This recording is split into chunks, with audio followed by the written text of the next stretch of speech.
यहाँ आकर तो ऐसे लग रहा है कि इसके सामने स्विट्जरलैंड भी फेल है, यानी कि एक मिनी स्विट्जरलैंड है। बेहतरीन, ऐसा लगा कि कश्मीर का मजा मिल गया।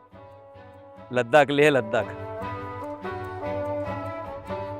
मार्च के महीने में बर्फबारी जैसा मंजर, और वो भी राजस्थान के अजमेर में।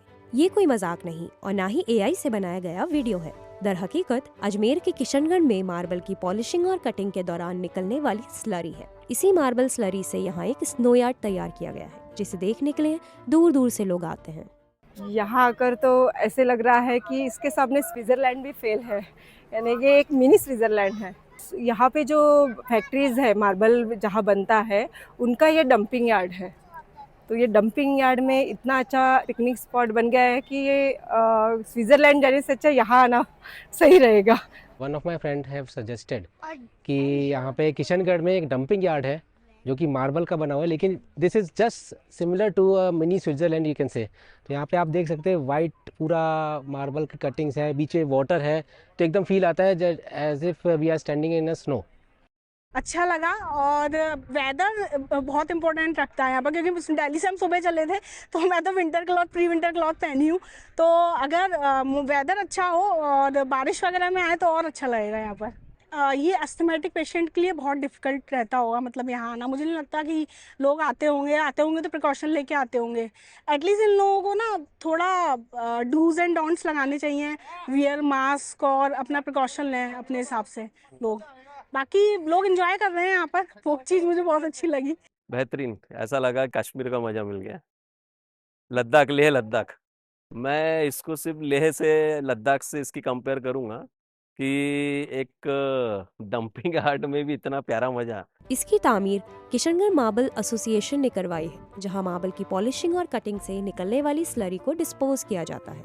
किशनगढ़ मार्बल एसोसिएशन ने तकरीबन 500 बीघा जमीन पर यह यार्ड तैयार किया है। जैसे जैसे किशनगढ़ इंडस्ट्रियल एरिया में प्रोसेसिंग यूनिट्स लगने लगे और उनकी जो स्लरी निकलती है उसको कहाँ डंप करें, तो टैंकर वालों ने वो स्लरी रोड के साइड में डंप करना शुरू कर दिया।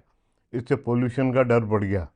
तो हमारे परम संरक्षक अशोक कुमार जी पाटनी साहब ने इस पर गंभीरता से विचार किया और डंपिंग यार्ड की शुरुआत की और समस्त टैंकर वालों को पाबंद कर दिया और फैक्ट्री वालों को पाबंद कर दिया कि आप अपनी स्लरी इस डंपिंग यार्ड में ही खाली करेंगे, ताकि अपने क्षेत्र के अंदर प्रदूषण न फैले। हमने इसको डेवलप किया और इसको टूरिस्ट प्लेस बना दिया। इसका डेकोरेशन, गेट वगैरह ये तैयार किया। प्रदूषण डिपार्टमेंट ने जांच कर ली है और भोपाल जो एनजीटी का हेड ऑफिस है, कोर्ट है, वहाँ से भी इसकी 10-15 बार जांचें हो चुकी है और परफेक्ट हमें एनओसी मिल चुकी है इसके संबंध। Pollution as well as NGT court Bhopal से भी हमको इस बात के लिए एनओसी मिल चुकी है। मार्बल स्लरी के जमा करके बनाए गए इस स्नो यार्ड ने सयाहों को तो अपनी तरफ मुतवज्जे किया ही है, लेकिन स्लरी के बारीक ज़रात इंसानों के लिए कितने नुकसानदेह हो सकते हैं, ये भी एक अहम सवाल है।